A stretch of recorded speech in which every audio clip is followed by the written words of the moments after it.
Jess. I've given silly nicknames to most of my coworkers. What, like A-hole Steve? She has leukemia. There is no amount of apologizing you could do that would make you forgive.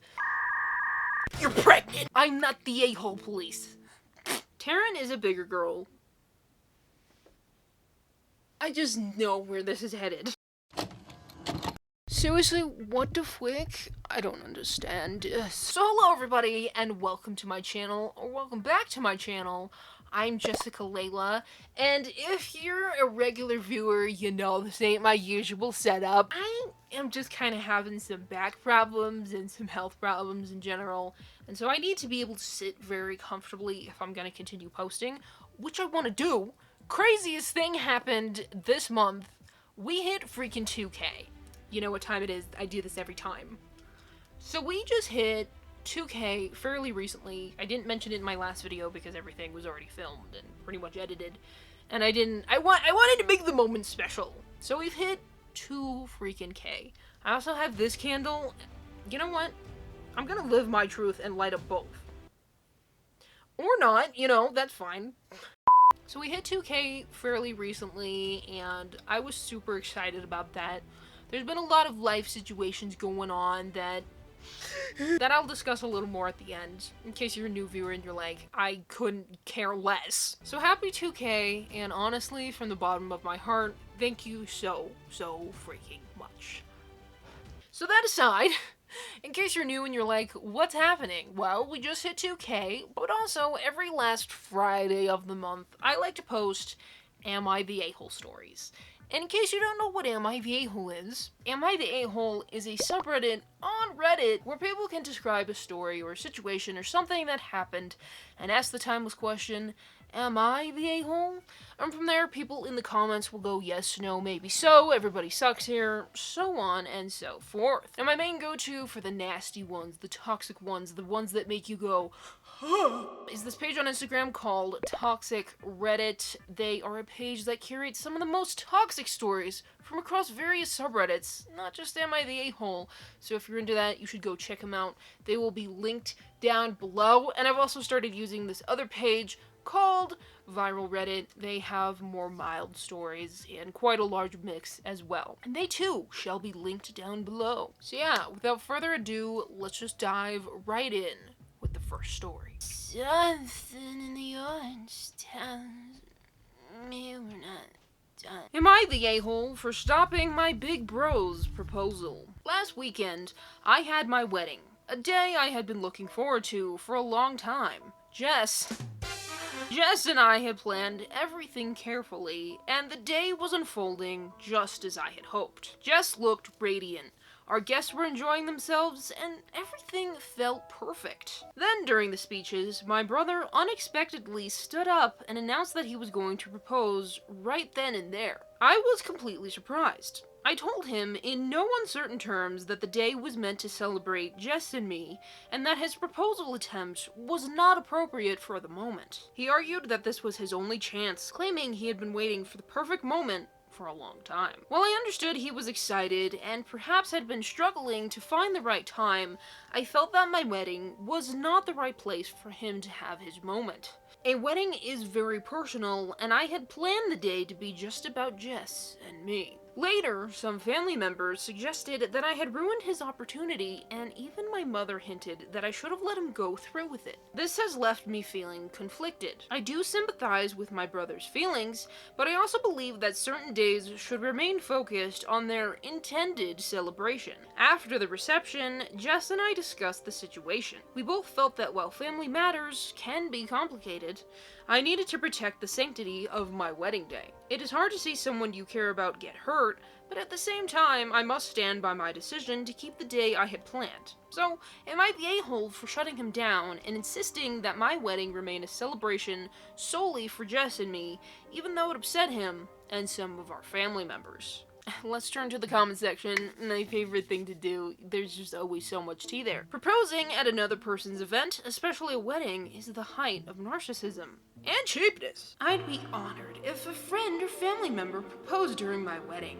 My thought is the more love the better, like a blessing to our special day to witness even more love. I think it's the kind of thing where if you get like permission, crazy concept, I know, ahead of time, then it's fine. But I feel like weddings are a very personal event, and let's be honest, a very expensive event at that. So to just assume that you can propose is pretty much a very large a-hole move. I guess some people feel like, oh, that would be just so special. Everybody's in love and there's so much love in the air at this wedding. I don't agree with that at all. I think that because he didn't get permission, he did it kind of out of the blue, right? That's the context. And it was unexpected, and he just announced that he was going to do it. I feel like that is the issue in the story. The brother didn't ask for permission first, and he probably would have saved himself a whole lot of humiliation if he had been like, hey, can I propose at your wedding? Because he announced that he was going to propose, did his partner not hear him say that? Like, did the proposal get ruined is what I'm wondering. I don't think it's really appropriate to do that at someone else's wedding. That's my take on it. You're free to disagree. I'm not the a-hole police. Anyways, on to the next one. Let me go to toxic Reddit because I really don't like the toxic ones. Am I the a-hole for asking my daughter if her boyfriend actually loves her? I, 34 female, have a daughter, Taryn, 17 female. Taryn is a bigger girl. I just know where this is headed. Taryn is a bigger girl and has struggled with relationships because of it. She recently started talking about this guy that asked her out, and they started dating 3 months ago. I am happy for her, but I worry that this is another soon-to-be failed relationship. He's pretty muscular, and I just don't see why he would be into her since guys that work out like that usually choose slim or fitter girls. She was talking about their upcoming date, and my anxiety took over. I asked her if she was sure he actually loved her because they're completely different people. Not to mention, realistically, she's not going to be attractive to most men, so I'm wary about this guy. She asked what I meant, and I tried to explain how all her relationships had ended, and how he doesn't look like the kind of guy who would be into her. She got mad at me and started yelling about how I was telling her she's not good enough for him, and I tried to explain I don't mean that, but she ignored me. Now she won't talk to me, and I'm still worried, but also feeling bad for what happened. Am I the a-hole? I mean, you did mean that, and how many relationships is a 17-year-old going to have had? By all means, look out for her, but don't presume that fitter boys aren't into her because she's bigger. You're projecting your prejudices onto her, and others grow up. You're the a-hole. She had 3 relationships, and all 3 dumped her because they hated her for her size. Why any of them dated her when they didn't like her, I'll never know. Mom got pregnant at 17 and now projects her own issues on the daughter. Here, fixed it for you. Men aren't into her. She's 17 and has already had a few relationships and is going on a date with attractive men, which shows that men are literally into her. The thing is, it's fine as a parent to look out for your child, but I don't pick up the vibe that she's actually looking out for her child whatsoever. Forgive me if I'm just misreading this or I'm stupid, but also, how do we know that the previous exes ended the relationship because of her weight? That just sounds like an assumption, and I think to work on the assumption that because this guy is muscular, he wouldn't be into her.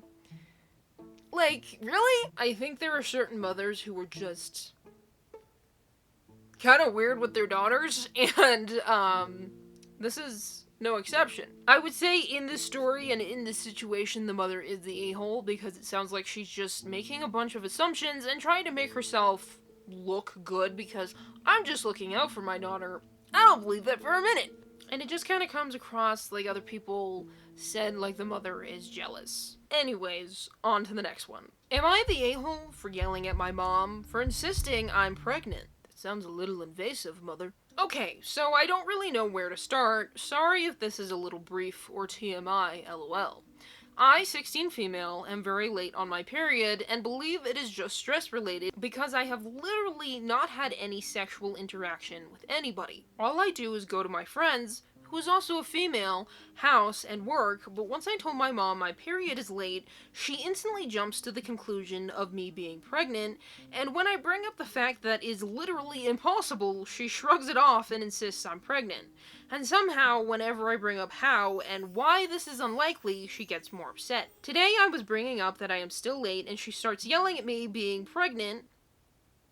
So I asked her who she thinks would have possibly gotten me pregnant, since she knows I am single and literally have only female friends, and she just shrugs it off and continues yelling at me and told me, well, if you're not pregnant, you should have nothing to worry about if you're not pregnant! As if trying to insist that I wouldn't have to keep defending myself so hard if I wasn't pregnant.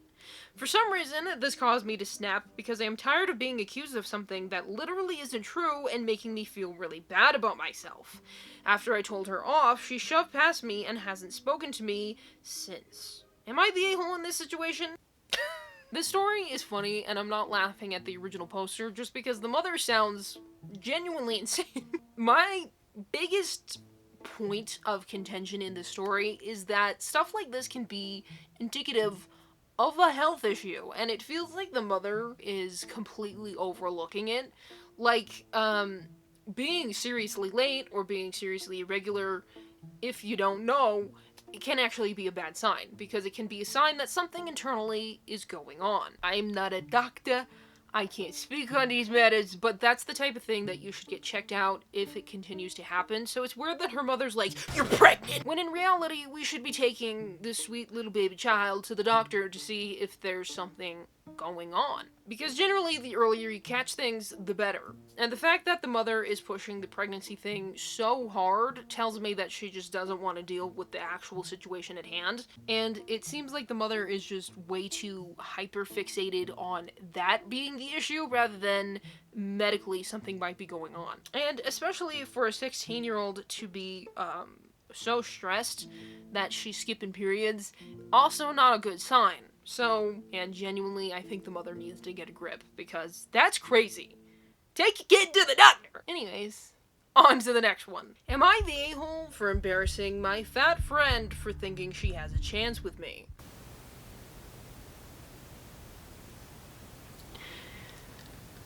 I, male 21, have been friends with this girl, female 19, for some time.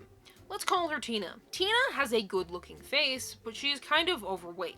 About 5'3" and 145 pounds-ish. We have known each other for some time, and she's really sweet and funny. She says I'm one of her closest friends ever, and I feel the same way about her. So, I'm a naturally flirty guy. I make jokes, and I'm physical, as in holding hands, arm around the shoulder, etc. with most people. Tina, being my best friend for almost 2 years, experienced this a lot. We had a phase for 2 months where she got busy in college stuff, and after we caught up, we went on a road trip for a week. Since it was just us, we got to spend a lot of time together, and I may have come across as interested in her. After returning, we were closer than ever, texting daily, going out every weekend, and ending the night at my place watching movies or playing video games. Recently, it was one of those weekends, and I called my friends over when she was there to play games and all. Now, Tina is normally very shy, but I guess she opened up enough around me to make a joke about how I like her, but just won't say it. The timing was terrible. I suddenly got very surprised because I didn't feel that way at all. I started stuttering and basically tried to explain to her that I didn't like her. When she tried to save face by asking why, it just slipped out of me and I said, I mean, look at you. My friends started laughing and I thought it must be all in good fun, but Tina wouldn't let it go. She made a joke about mixed signals, but I really didn't want her to get the wrong impression. I squeezed her cheeks and told her she was chubby. Chubby? I can't even talk! And that is objectively unattractive, so if she lost a few pounds, maybe she'd have a chance. Okay. Everybody just take a minute, 'cause holy crap. Now, I said this all in a very casual way. How does one say that casually? Now, I said this all in a very casual way, and me and Tina make jokes like this, calling each other ugly all the time. My friends interjected and said it's always the girl you don't want who thinks you're making a move on them, but never the good ones. By that time, Tina started mumbling something about how she had some work due and actually just stormed out of the main door late at night. My boys shouted after her, calling her a drama queen and all, but I guess that made things worse. Long story short, next morning, I chased Tina down and hugged her and everything, yet she seemed stoic but awkward. She wouldn't talk to me like normal, and said that everything's fine, but clearly it wasn't. I don't want to lose her. Afterwards, I went to another friend of mine asking for advice on how to woo Tina back, and said friend freaked out and called me a huge a-hole for hurting Tina's feelings. Good on you, friend. Yes. I told her I thought Tina could handle honesty, as she always seemed so chill in the past, but friend told me I didn't understand girls and all that. She thinks I made fun of Tina and I should apologize to her, but I don't think I did anything wrong. I was just being honest. You're the a-hole and you're friends as well. Was that really necessary? You lost her already and I am glad she's not friends with such a shallow a-hole anymore. Good riddance. And then people are saying that 5'4" and 145 pounds is not overweight. I was gonna say, I don't think that's overweight, but I am much taller than that, so I can't really determine that. But a lot of people in the comments are saying they were a size 4 at 145 and 5'4". And some people are saying this is fake. I really hope so, because that's crazy. This guy showed his true colors in a way that is just de-freaking-plorable.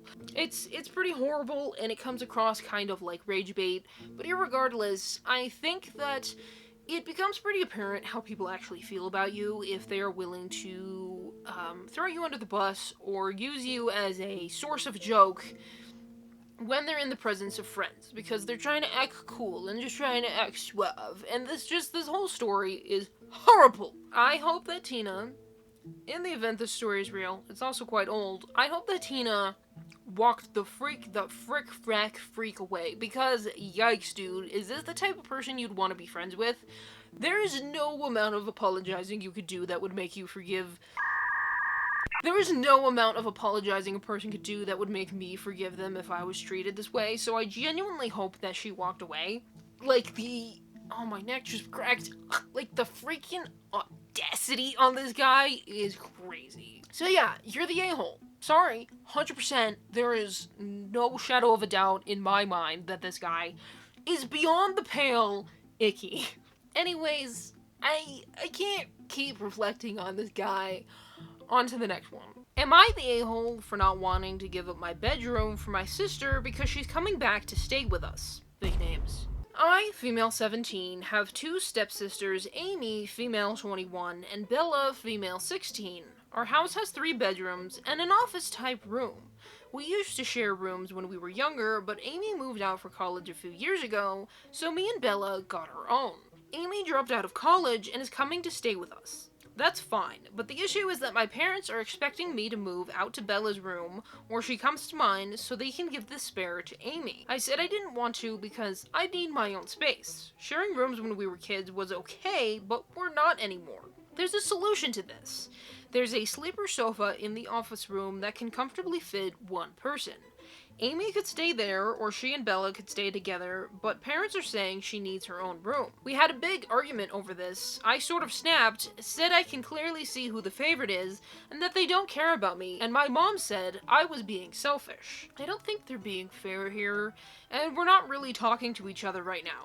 My friend told me to post here, so am I the a-hole? Edit. For people asking why we don't turn the office into a bedroom, it's because it's pretty small and would fit a narrow bed. I did bring this up with my parents, but they don't want Amy to sleep there. Also, Amy dropped out of college because she's sick and said she's too tired to study/work. Why is she leaving college? Is she moving back long term? She's sick. She's going to stay with us for the time being. This is what my mom and stepdad said. What kind of sickness? How serious? Depending on the severity, I'm assuming it's pretty serious. If it's causing her to leave college, she's going to need her own space more than one of you healthy sisters. She has leukemia.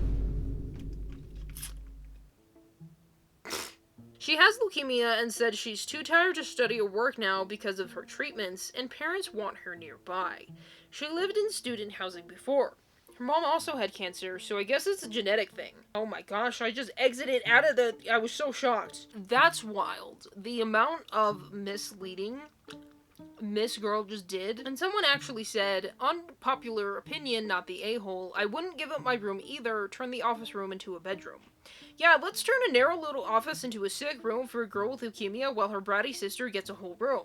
She can suck it up when her sister has freaking cancer. That's an incredible response to have. Someone is fighting for their life and will need dedicated care and recovery space after treatments, and you're like, but this is my room!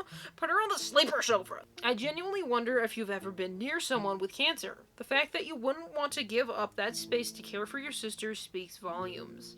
Most situations are temporary, but the way you make people feel about your treatment of them is not. That's an excellent way of putting that. Couldn't have said it better myself. Yeah, yikes, ew, what the frick?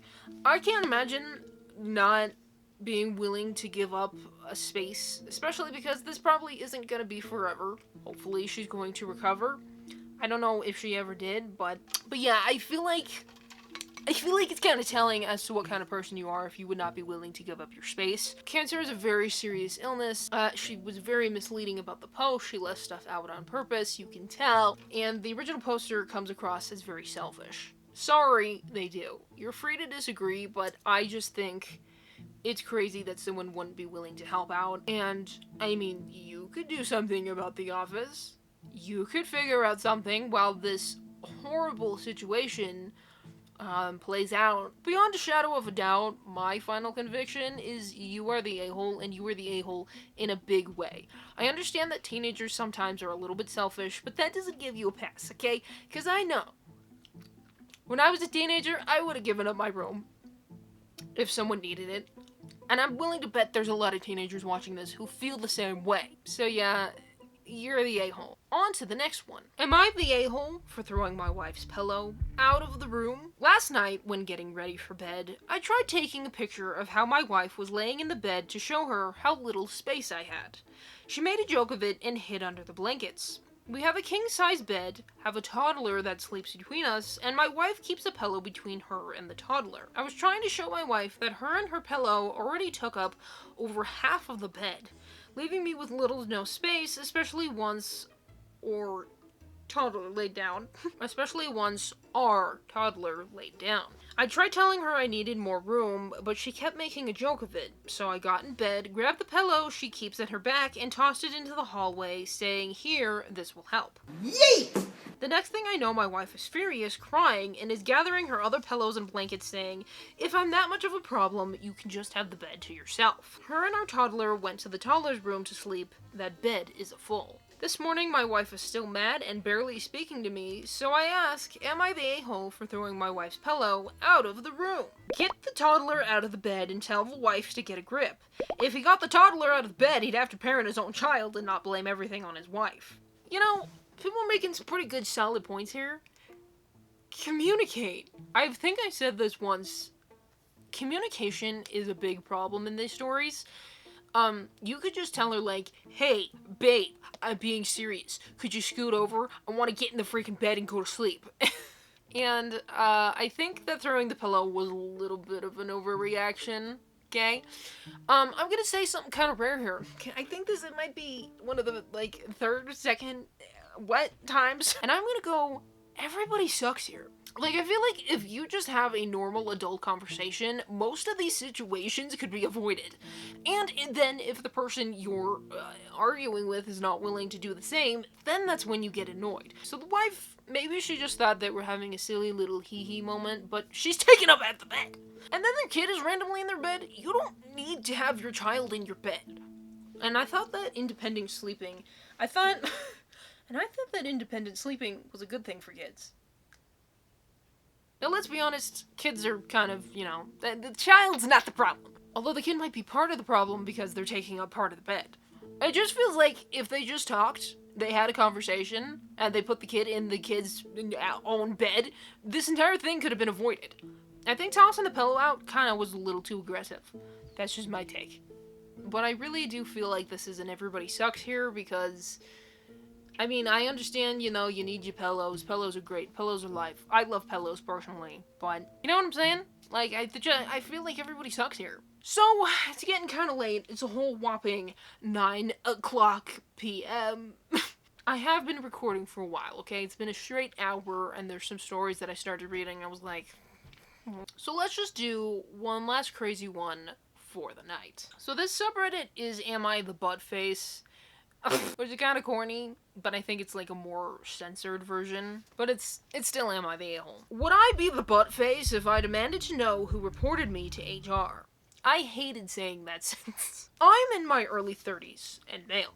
In our office, I am known as a bit of a jokester. You know what that means. Nothing mean, and I don't go out of my way to prank someone or hurt anyone's feelings, but I have plenty of jokes and give lots of silly nicknames. There's a newer woman in our office. She's in her early 20s, and she has a 3-year-old. They live in an RV park a few miles away from work, and I've nicknamed her RV Reba.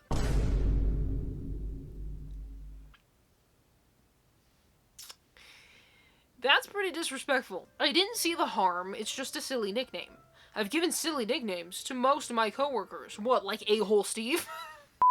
If anyone complains about it, I just explain I don't mean anything by it, it's just a silly thing I do, and there was no reason for them to be offended. RV Reba wasn't thrilled with the nickname, said it was insulting, but I explained it wasn't intended to be, it was just something silly I came up with. She asked me to stop using it. I don't use it around her much anymore, but I think it's a silly thing to get upset about, so I still use it around others. Well, someone reported me to HR. I got called into a meeting this morning and given a written warning to stop harassing my coworkers.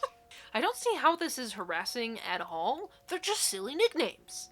I asked who reported me, and they said it was not just one person, but multiple complaints. RV Reba and a few others were getting coffee, and I wanted to know who reported me. RV Reba said she didn't know what was glad they spoke to me about it.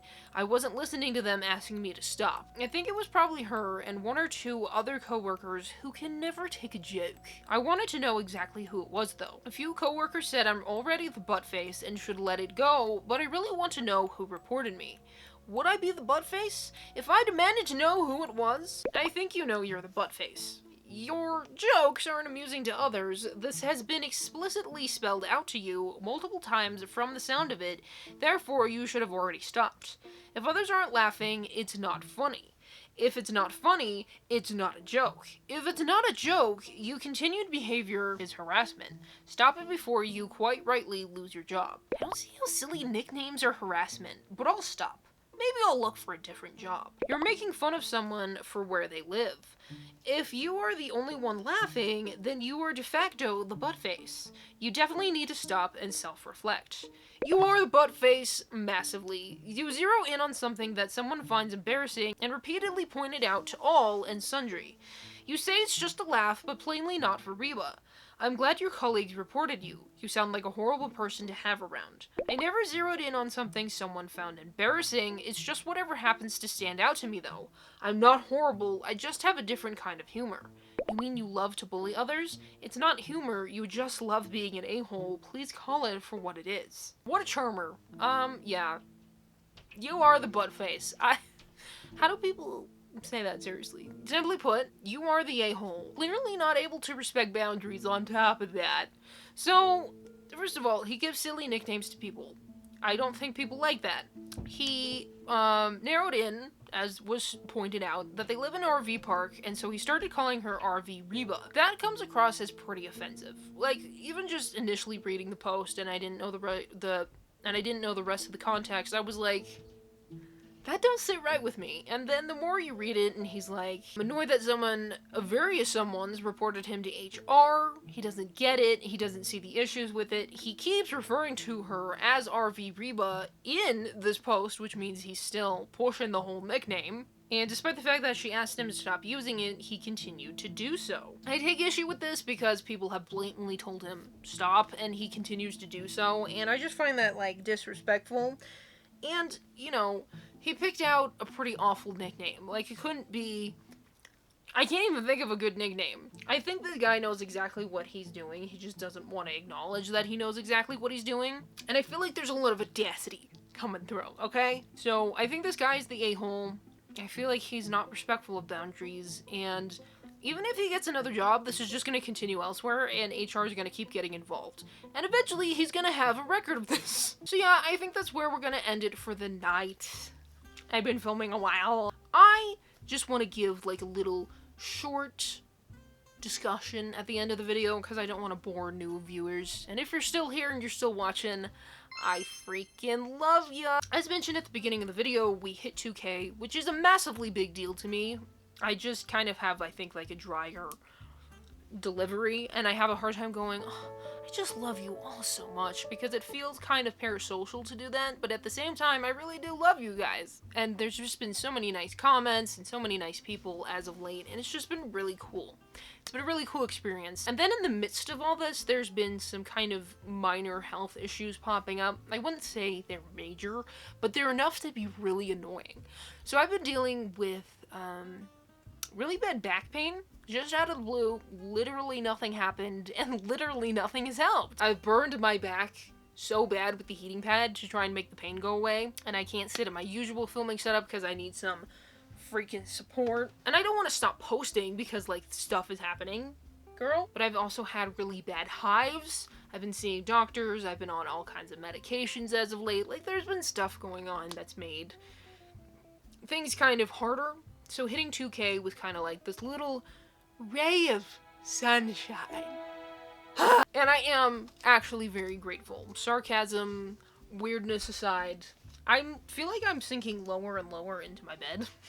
YouTube has been my passion for so many years now, and for it to finally kind of be lifting off a little bit, it feels like I'm being rewarded for the effort I pour in. Like, I do work hard. I think I edit my videos to the highest degree that I am capable of. I try to be accurate, I try to research, I try to take in different perspectives, I try to keep a wide balance of content types so that everybody has something. It's a lot of work, and it's totally worth it because of you guys at the end of the day. So I just want to say thank you so much for 2K, and thank you all so much for watching. Hopefully you've all enjoyed, and hopefully I will see you all here next time.